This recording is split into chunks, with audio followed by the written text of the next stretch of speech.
você acompanha agora o Fatos em Foco, a sua revista eletrônica com notícias e entretenimento. Eu sou Maria Alice Dias e você vai ver agora os principais destaques de hoje. Um estudo publicado em um jornal do Reino Unido contraria a ideia de que o celular é prejudicial à memória. Cientistas conseguem pela primeira vez demonstrar como teletransportar uma pessoa de um ambiente para outro por meio da tecnologia. Fechada para o mundo durante a pandemia, a Ilha de Páscoa, no Chile, que recebia quase 160 mil visitantes por ano, se tornou quase autossuficiente. Não é de hoje que o uso excessivo da tecnologia causa preocupações nas pessoas, mas um estudo mostrou os benefícios que os dispositivos digitais podem trazer para a memória. Pesquisadores de uma universidade do Reino Unido mostraram que os celulares podem ajudar as pessoas a armazenarem e lembrarem de informações importantes, liberando espaço para outras menos importantes. Vamos conferir. O estudo publicado no Jornal Experimental de Psicologia do Reino Unido explorou como o armazenamento de informações em dispositivos digitais poderia influenciar nas habilidades de memória das pessoas. A pesquisa mostrou que os aparelhos ajudaram as pessoas a lembrar de informações mais importantes e significativas, como se esses dispositivos servissem como uma memória externa para o indivíduo. O estudo contou com 158 voluntários com idades entre 18 e 71 anos. Metade dos participantes realizaram testes de memorização usando apenas lembretes dos dispositivos digitais, e a outra metade não. O estudo concluiu que as pessoas tendem a guardar informações importantes em dispositivos e, sempre que necessário, recorrem a esses aparelhos para relembrar. Os testes mostraram que os voluntários utilizaram os aparelhos tiveram uma melhora na capacidade de guardar informações de cerca de 18%.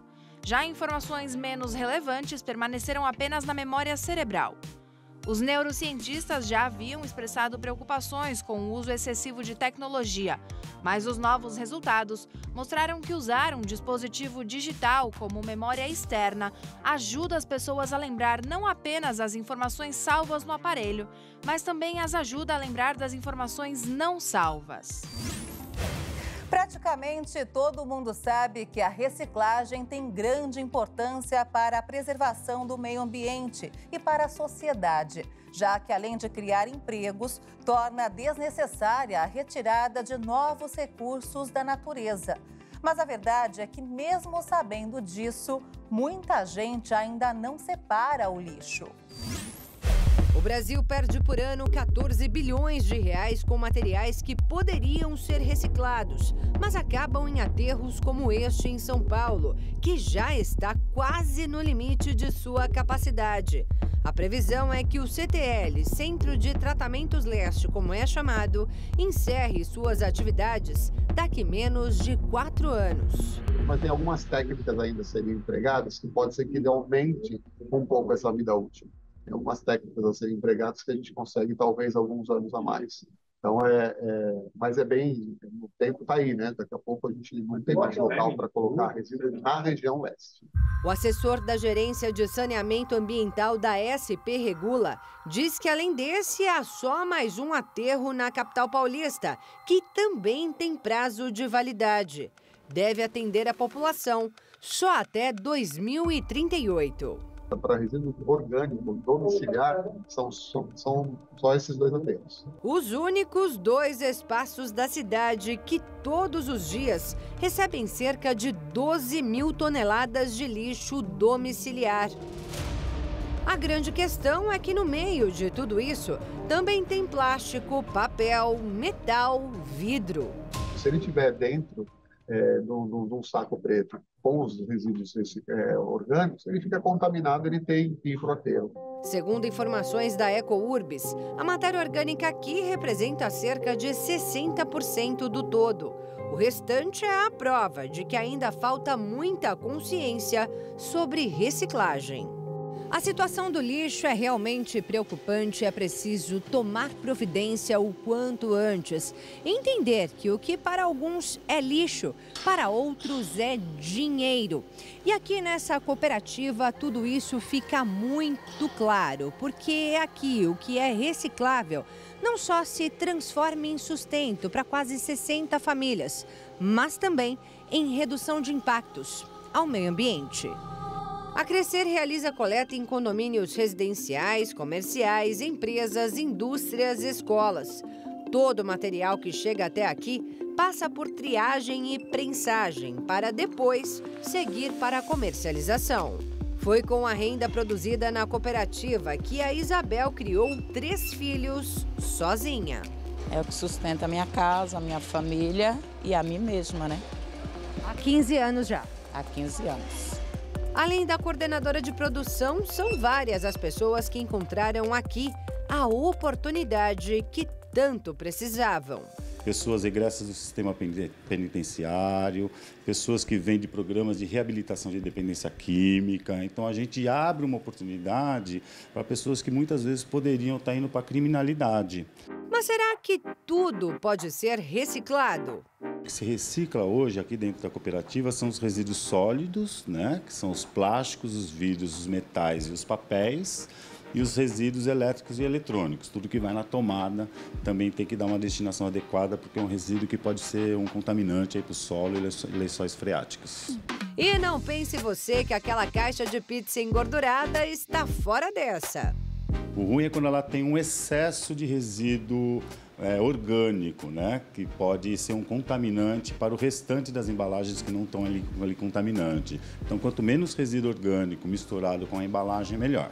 Quem faz o descarte correto colabora para resultados surpreendentes como estes. Só este ano, a cooperativa Crescer evitou o corte de mais de 8.000 árvores e a extração de mais de 3.000 barris de petróleo, 54 toneladas de minério de ferro, mais de 300 toneladas de areia. Ao todo, em 2022, foram recicladas aqui mais de 920.000 toneladas de resíduos. Mas esse número poderia ser bem maior se a consciência sobre a reciclagem fosse mais ampla. Simples ato de você, na sua casa, separar o resíduo para a coleta seletiva, você está contribuindo numa cadeia de valor muito enorme, muito grande e muito importante para toda a sociedade. E você vai ver agora uma novidade que foi criada na Coreia do Sul. Uma espécie de tatuagem eletrônica desenvolvida para ajudar na análise dos batimentos cardíacos e de outros sinais vitais. Olha só. Pesquisadores sul-coreanos desenvolveram uma técnica de tatuagem eletrônica feita de metal líquido e nanotubos de carbono que pode ajudar a monitorar os batimentos cardíacos e outros sinais vitais de saúde. A tecnologia, que é personalizada e não invasiva, pode ser usada por indivíduos e médicos para monitorar as condições de saúde. O trabalho ainda está em fase inicial e é feito por uma equipe de cientistas do Instituto Avançado de Ciência e Tecnologia da Coreia do Sul. A tinta funciona efetivamente, criando um circuito elétrico na pele. E ela pode ser vinculada a aparelhos de eletrocardiograma para monitorar a atividade cardíaca ou sensores que analisam o suor. Outra opção é atuar como aquecedor para fins fisioterapêuticos. Para fazer a tinta, os pesquisadores utilizaram partículas de um metal líquido à base de metal macio e prateado, que também é usado em semicondutores ou então termômetros, como uma alternativa não tóxica ao mercúrio. A tinta sai com sabão e seca na pele em menos de 10 segundos. Um novo levantamento mostrou que o número de golpes que roubam informações bancárias quase dobrou no Brasil. Um levantamento feito por uma empresa de cibersegurança mostrou que entre janeiro e julho deste ano ocorreram mais de 5 milhões de tentativas de golpes no país. No mesmo período do ano passado, foram pouco mais de 2 milhões de tentativas, ou seja, um crescimento de mais de 97%. Ainda segundo a pesquisa, o golpe conhecido como phishing bancário está entre os mais aplicados. Os criminosos enviam um link para o usuário e, através dele, roubam as informações bancárias armazenadas no dispositivo da vítima. Outro levantamento feito pela Serasa Experian mostrou que, em maio de 2021, mais de 331 mil brasileiros foram vítimas de algum tipo de fraude, sendo mais de 53% das ocorrências realizadas a partir de crimes como a utilização indevida de identidade e a abertura de contas ou emissão de cartões sem autorização. De acordo com especialistas em cibersegurança, além de ter aplicativos de segurança instalados nos dispositivos, é importante desconfiar de qualquer mensagem que ofereça alguma vantagem ou premiação, incluindo o retorno de Pix. Também é preciso ficar atento a qualquer movimentação bancária diferente e realizar a troca de senhas com frequência. As eleições presidenciais deste ano contarão com mais eleitores aqui no Brasil e também no exterior. Dados do TSE também mostram que cresceu o eleitorado que não tem obrigação de votar. Mais de 150 milhões de pessoas poderão votar em outubro deste ano. O número é 6,21% maior que nas eleições presidenciais de 2018, quando 147 milhões estavam aptos a participar do pleito. Aumentou também o número de brasileiros que votam no exterior, um acréscimo de 39,21% em comparação a 2018. Atualmente, são quase 700 mil eleitores aptos a votar em 181 cidades fora do Brasil. A Ana Lígia mora no Canadá há 20 anos e não abre mão da escolha. Ela também incentiva outros brasileiros residentes no exterior a votar. É assim de suma importância que nós, residentes no exterior, que temos a oportunidade e a habilidade de votarmos nas eleições presidenciais, o fazemos. Por quê? Porque isso sim, este voto, ele vai auxiliar, ele vai ajudar com melhorias e no progresso daquele país também. De novo, mesmo nós não sendo residentes, há muitas pessoas que são residentes no Brasil e vão sim se beneficiar do nosso voto. Então eu encorajo todo cidadão brasileiro residente no exterior que tenha a oportunidade e a habilidade de votar nas eleições presidenciais, que o façam. Entre os que moram fora do Brasil, 59% dos eleitores são homens e 42% têm curso superior. Já em território nacional, eleitores que afirmam ter ensino superior correspondem a 10,95%. A maior parte do eleitorado possui apenas o ensino médio completo. São 41 milhões de pessoas, o que equivale a 26,31%. Na sequência, os que têm ensino fundamental incompleto, depois os que têm ensino médio incompleto. Os eleitores que leem e escrevem são 11 milhões, já os analfabetos são 6 milhões, 4% do eleitorado. O professor de Direito Eleitoral e mestre em Ciência Política, Alessandro Costa, explica que o eleitorado com educação formal aumentou, o que deve refletir em escolhas mais conscientes na hora de votar e de cobrar resultados. O eleitor mais instruído costuma ser mais exigente. Esse eleitor tende a transcender esse nível mais básico de expectativas e necessidades, como alimento e teto. E aí ele passa a querer políticas públicas mais amplas, saúde, educação, mobilidade, sustentabilidade. Dessa forma, os políticos vão ter que se deparar com uma parcela cada vez maior da população que vai cobrar seus direitos. Esse novo eleitor, ele vai forçar os políticos a se modernizarem quanto à forma clássica de fazer campanha e suas maneiras de abordagem. Pois esse público é muito mais crítico e não se intimida ao confrontar as promessas que são feitas aí sem indicação de como vão ser efetivamente materializadas. Aumentou também o eleitorado que não tem obrigação de votar. O número de idosos com mais de 70 anos aumentou 23%. Já o de jovens de 16 e 17 anos, mais de 51%. Só nos 4 primeiros meses do ano, 2 milhões de jovens emitiram o título de eleitor. O trabalho da imprensa e dos movimentos políticos também, incentivando esse cadastramento voluntário, foi bastante importante, visto que essa faixa não é obrigada a votar. Com certeza esses eleitores serão objeto de propagandas fragmentadas por parte dos candidatos que por sua vez vão encontrar eleitores críticos à chamada velha política, baseada ali em discursos vazios ou redundantes, e dificilmente serão conquistados sem que os programas apresentados por esses candidatos sejam efetivamente viáveis de se materializar. O primeiro turno das eleições está marcado para o dia 2 de outubro. Um novo levantamento mostrou que o Brasil tem quase 185 mil animais resgatados por ONGs.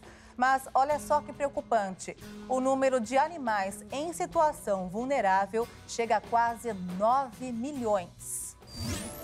Um levantamento feito pelo Instituto PET Brasil, junto a mais de 400 ONGs espalhadas pelo país, mostrou que o número de animais abandonados ou resgatados no território nacional já passa de 184.900.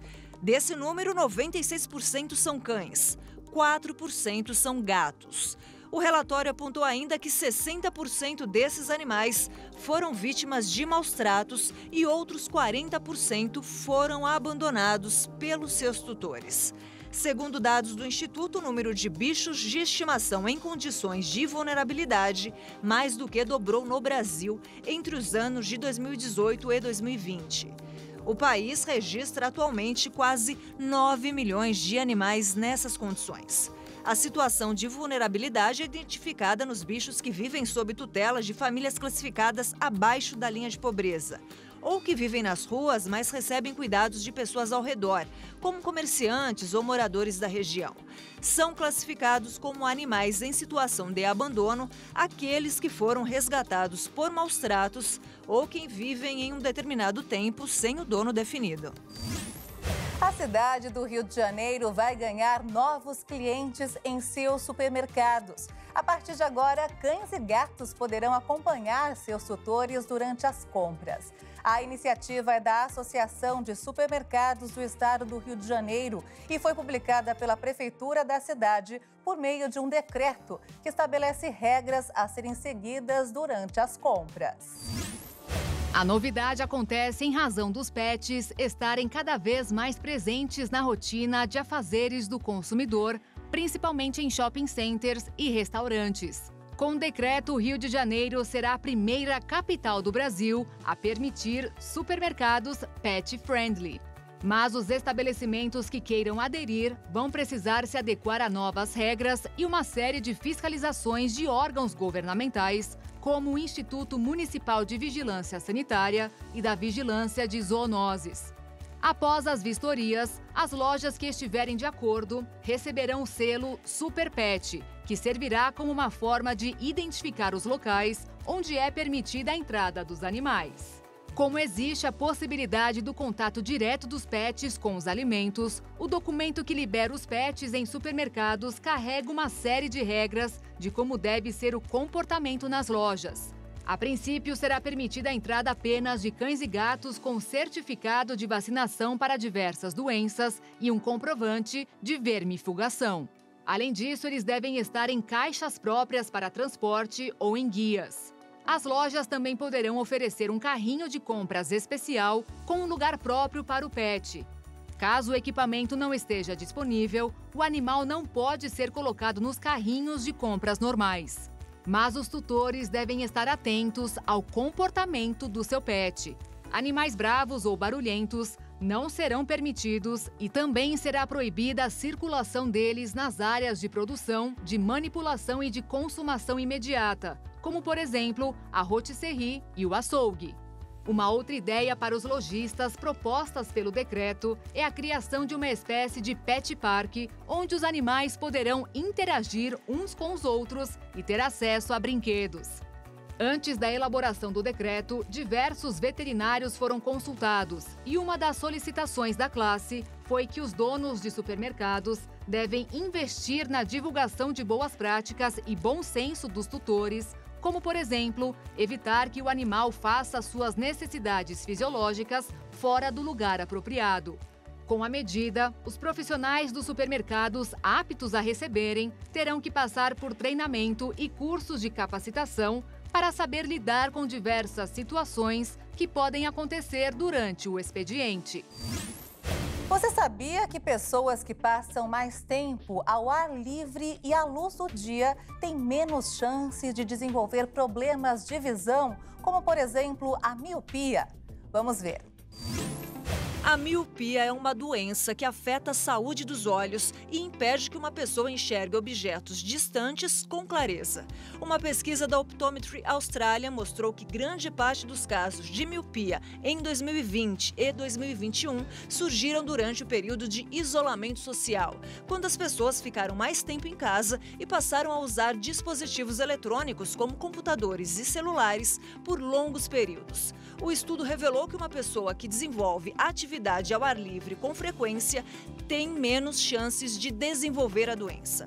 De acordo com especialistas, o efeito positivo do tempo ao ar livre pode estar ligado com propriedades específicas da intensidade da luz solar.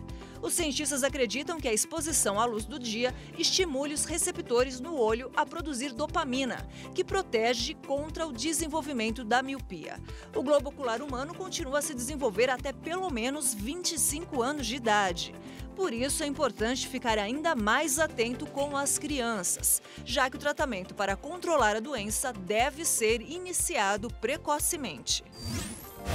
Normalmente, a pressão arterial é medida em apenas um braço. Mas um estudo publicado recentemente na revista científica Hypertension indicou que aferir nos 2 braços aumenta em 12% a detecção de pacientes com problema de hipertensão, doença que pode desencadear ataques cardíacos e acidente vascular cerebral, 2 das principais causas de morte no mundo.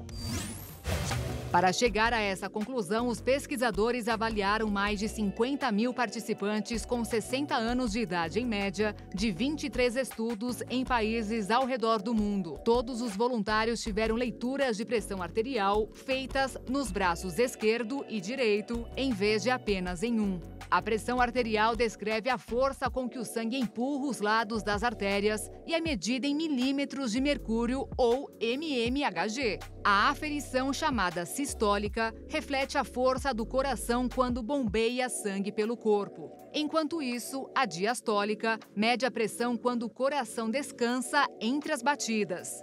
Se um dos números for muito alto, isso pode sobrecarregar as artérias e os órgãos. Portanto, o número sistólico é mais preocupante.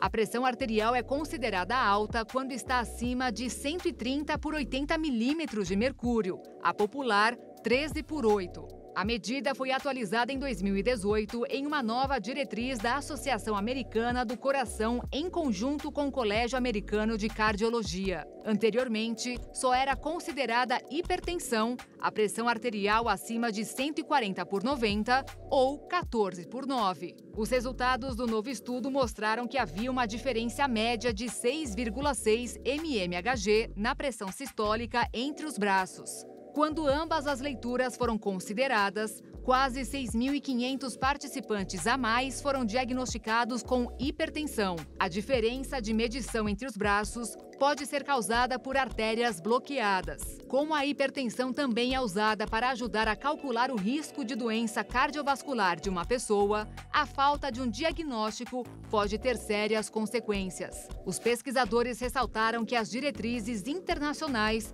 já aconselham a verificação da pressão arterial em ambos os braços. No entanto, a prática não é amplamente adotada, o que pode colocar milhares de pessoas em risco. E olha só, cientistas descobriram que as baixas temperaturas dificultam o crescimento de células cancerosas. Um novo estudo publicado na revista Nature analisou como as células cancerosas se desenvolvem no período de baixas temperaturas. Os resultados demonstraram que o calor produzido pelo corpo durante a exposição ao frio dificulta a reprodução desses núcleos. Isso porque, de acordo com os cientistas, o frio ativa a produção de gordura marrom do corpo, que é responsável pela produção de calor. E essa gordura consome os açúcares que os tumores precisam para se replicar. Na prática, é como se o processo de aquecimento do nosso corpo roubasse os alimentos das células cancerosas. Os testes laboratoriais foram realizados em camundongos e em humanos, que ficaram expostos em diferentes temperaturas por vários dias. Os resultados animaram os cientistas, já que esse estudo poderá contribuir para o surgimento de novas formas de tratamento de quadros de câncer. A água da chuva não é potável em lugar algum do planeta, devido ao alto nível de produtos químicos tóxicos. É o que aponta um novo estudo da Universidade de Estocolmo, com base nas últimas recomendações da Agência de Proteção Ambiental dos Estados Unidos. Essas substâncias foram inicialmente encontradas em embalagens, shampoos e maquiagens, mas agora se espalham por todo o ambiente, incluindo água e ar. Mesmo se você for à Antártida ou ao Planalto Tibetano, os níveis na água da chuva mais pura são 14 vezes maiores do que as diretrizes de água potável. A diferença entre a diretriz e os níveis na água da chuva em qualquer lugar da Terra. Recentemente, a Agência de Proteção Ambiental dos Estados Unidos reduziu significativamente os níveis recomendados dessas substâncias, produtos químicos perpétuos, após descobrir que eles podem afetar as respostas imunológicas das crianças às vacinas. De acordo com alguns estudos, a exposição também pode causar problemas de fertilidade, atrasos no desenvolvimento de crianças ou aumento do risco de obesidade, colesterol ou certos tipos de câncer. É por isso que dizemos que tornamos o planeta basicamente inóspito para a vida humana ao contaminá-lo irreversivelmente. Então nada está limpo a ponto de ser considerado seguro. É a isso que me refiro quando dizemos no documento que ultrapassamos o limite planetário. O pesquisador esclareceu que os níveis de produtos químicos tóxicos nas pessoas diminuíram bastante nos últimos 20 anos e que são as diretrizes que caíram milhões de vezes desde o início dos anos 2000 porque se aprendeu mais sobre sua toxicidade. Mas ele disse que a humanidade terá que aprender a viver com isso, porque essas substâncias agora são tão persistentes que nunca vão desaparecer do planeta. Julho de 2022 foi o terceiro mês mais quente dos últimos 30 anos no mundo. O alerta foi divulgado pela ONU. Segundo a agência especializada da ONU com sede em Genebra, julho foi um dos meses mais quentes já registrados no mundo. O mundo acabou de ter um dos 3 meses de julho mais quentes já registrados. E, obviamente, como todos sabemos, houve uma onda de calor muito prolongada e muito intensa que afetou partes da Europa. Em geral, a temperatura registrada no último mês superou em 0,4% a registrada no mês de julho durante o período de referência entre 1991 e 2020. E isso ocorreu mesmo com a presença do fenômeno natural Laninha, que, segundo a OMM, deveria ter um efeito de resfriamento. No mês passado, o órgão pediu aos líderes mundiais que acordem para as ondas de calor como a que a Europa está enfrentando atualmente, que devem se tornar mais frequentes devido às mudanças climáticas, pelo menos até a década de 2060. Além do calorão, algumas regiões do mundo enfrentam secas severas. Segundo a organização, julho passado foi o mais seco que o usual em grande parte da Europa, na maior parte da América do Norte, grande parte da América do Sul, Ásia Central e Austrália. Por outro lado, condições mais úmidas do que a média foram registradas no leste da Rússia, norte da China e uma ampla faixa que se estende do leste da África ao norte da Índia em toda a Ásia. A camada de gelo sobre as águas da Antártica foi reduzida. O mês de julho teve um dos piores níveis detectados em 44 anos de registros via satélite. O gelo polar antártico mediu 15,3 milhões de quilômetros quadrados em julho, mais de 1 milhão de quilômetros quadrados a menos que a média do mesmo mês durante o período entre 1991 e 2020, uma diminuição de 7%. Cientistas utilizam desde 1979 medições de satélite para estudar com precisão a evolução das calotas polares no Ártico e na Antártica. A camada de gelo flutua na superfície do mar e não inclui a cobertura da parte terrestre do polo. Estudiosos detectaram uma diminuição contínua da camada de gelo marinho desde fevereiro de 2022, mesmo com o inverno durante o mês de julho no hemisfério sul. Normalmente, a camada de gelo diminui durante o verão e é reconstituída no inverno em ambos os polos. No Polo Ártico, durante o verão no hemisfério norte, a diminuição do gelo marinho no mesmo período foi de 4%. Já noticiamos aqui no Fatos em Foco uma empresa canadense de doces que estava à procura de candidatos para experimentar 3.500 guloseimas por mês em casa, ganhando mais de R$400 mil no ano. Pois bem, a saga de vagas inusitadas continua. Agora é uma empresa americana de colchões que está em busca de pessoas que queiram dormir em ambientes inesperados pelo mundo e tem como pré-requisito incluir uma capacidade de sono excepcional. Vamos conferir.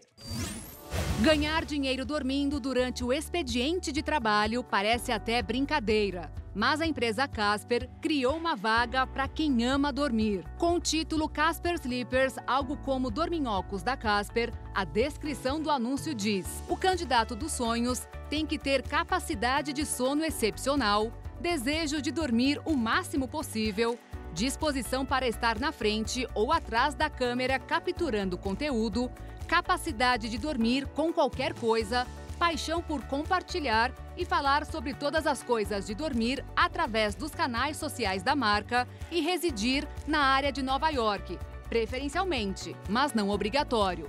Para se candidatar, é preciso ter mais de 18 anos, habilidade de disseminar conteúdo nas redes sociais e adotar como dress code o pijama, mas também se quiser. Cientistas canadenses e norte-americanos conseguiram pela primeira vez demonstrar como teletransportar uma pessoa de um ambiente para outro por meio da tecnologia. Olha só. Os cientistas conseguiram um feito de teletransportar uma pessoa do Alabama, nos Estados Unidos, para Ontário, no Canadá. Em seguida, cada um dos envolvidos no projeto foi capaz de se transportar instantaneamente em forma holográfica para o Alabama. A experiência aconteceu no final do mês passado e foi possível graças ao uso de uma câmera especial e um headset inteligente. O sistema é composto por uma câmera capaz de criar o holograma e enviar para o destino escolhido. Assim, uma pessoa do outro lado consegue ver essa imagem como se ela estivesse fisicamente no ambiente. O que chama mais a atenção é o fato de que, se ambos estiverem usando um equipamento semelhante, eles podem interagir como se estivessem realmente lá. Agora, os estudiosos planejam explorar como a tecnologia pode ser usada no mundo real e podem ser indispensáveis, principalmente na área da saúde, fazendo com que os médicos possam fornecer assistência para pessoas em ambientes remotos e rurais. Além disso, eles estudam a possibilidade de integrar ao sistema sensores capazes de monitorar a frequência cardíaca e a saturação de oxigênio. Ao que tudo indica, o que sempre acompanhamos em filmes de ficção científica pode estar um pouco mais próximo de se tornar real. Antes do coronavírus, a Ilha de Páscoa, no Chile, recebia 2 voos por dia e quase 160 mil visitantes por ano. Fechada para o mundo por 2 anos, o arquipélago se tornou quase autossuficiente. Muitos dependiam do turismo neste território insular chileno de 8 mil habitantes, localizado a 3.500 quilômetros do continente, de onde vinha quase tudo consumido na ilha. Mas em março de 2020, as autoridades fecharam o acesso à Páscoa. Ficamos sem nada, ficamos ao vento, mas conseguimos plantar. É a única coisa que tínhamos que fazer, plantar legumes e levar para a feira. É o único que temos que fazer, plantar verdura e levar à feira. Olga recorreu à agricultura e à pesca para sobreviver como seus ancestrais. Ela foi uma das muitas que aderiram a um programa governamental que dava sementes para a população plantar. O que uma família não consumia, dava para outra, que por sua vez também compartilhava o que conseguia na colheita. Então, ao final, o tema medioambiental e humano se havia perdido um pouco. A questão ambiental e humana havia se perdido um pouco. Houve uma desconexão. Graças à pandemia, paramos um pouco com isso e relembramos todas as tradições, todas as boas práticas que foram passadas de geração em geração. Tudo isso tem a ver com os valores da nossa visão de mundo Rapa Nui. Porque todo esto tem que ver com os valores de nossa cosmovisão Rapa Nui. Agora, as autoridades querem otimizar os recursos naturais e priorizar o trabalho dos habitantes da ilha sob códigos culturais, como o tapu, um regulamento ancestral que promove a solidariedade. E com a retomada dos voos, após 28 meses de isolamento, os moradores não querem que a rotina volte a ser como era antes. O sea, de seguir com o turismo, vamos a seguir, pero espero e personalmente... Em outras palavras, vamos continuar com o turismo, mas espero e pessoalmente acredito que aprendemos a lição. A lição de que novas gerações virão e que tudo é cíclico. Nossos netos podem sofrer isso. Se Deus quiser, não, mas talvez eles se deparem com essa lição da nossa história. Que tenham cuidado, não temos uma bonança econômica onde tudo é fácil. Bonança econômica e tudo é fácil, não? Durante a pandemia, os Rapa Nui também refletiram sobre a necessidade de cuidar dos recursos naturais afetados pelas mudanças climáticas, como água e energia, e também do seu maior símbolo. A ilha tem mais de 900 moais, lendárias estátuas de rocha vulcânica esculpida pelos antigos polinésios Rapa Nui. Agora, as autoridades analisam como parar a degradação dos moais, desencadeada pelas chuvas, pelos ventos fortes e pelo impacto das ondas do mar. E olha só, uma academia nos Emirados Árabes Unidos voltada para cachorros ajuda a melhorar a forma física e a saúde dos animais. As esteiras da academia para pets foram projetadas especificamente para os cães. Vamos ver. À medida que o número de donos de cães aumenta nos Emirados Árabes Unidos, mais pessoas estão lutando para entreter seus animais de estimação durante os dias quentes de verão. O empresário Hamadi teve a ideia de abrir o ginásio interno para cães nessa época. A ideia era fornecer uma academia saudável para todos os tipos de cães. Minha luta era que durante o verão eles encontrassem um bom ambiente para se exercitar. Seguindo medidas de segurança, os caninos usam um cinto que é preso a um sistema de molas e correm em uma esteira mecânica por 15 minutos. Em cada visita, o tempo de treino do cão é aumentado gradualmente para garantir que seus músculos possam se ajustar ao uso da máquina em intervalos mais longos. Proporcionando um espaço seguro e positivo, os cães e os seus donos ficam felizes enquanto cuidam da sua saúde. E ainda falando sobre cães, centenas de fãs se reuniram em uma praia da Califórnia, nos Estados Unidos, para acompanhar o Campeonato Mundial de Surf de Cães. Os surfistas de 4 patas competiram em categorias de acordo com o tamanho, em grupos pequenos, médios e muito grandes. Vamos ver. De San Diego, Jeffrey Niebuhr levou seu labrador de 7 anos para se divertir. Ele sorria ao se equilibrar na prancha. Charlie, que começou a surfar aos 2 anos, conquistou o 2º lugar nos grupos de cães grandes e muito grandes.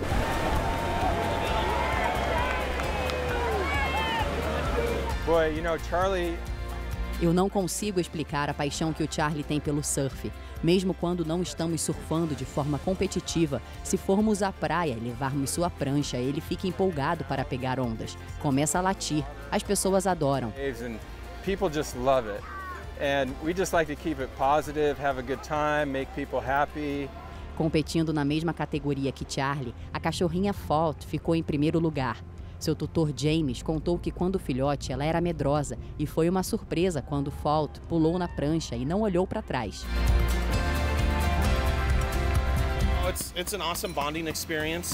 Ela foi encontrada em uma garagem, então ela estava com medo de um monte de coisas quando filhote. E começamos a ir à praia. Ela pulou em uma das pranchas e eu fiquei tipo, sim, vamos tentar, vamos ver o que acontece. E ela não olhou para trás desde então. Além da categoria de tamanho, é observada a confiança, a duração do passeio, força da onda e técnica do cão. A competição, que atrai espectadores locais e turistas de todo o mundo, acontece uma vez por ano na Califórnia. E o Fatos em Foco fica por aqui. Se quiser rever as reportagens desta edição, acompanhe as nossas redes sociais. Obrigada pela sua companhia e um excelente fim de semana para você. Tchau!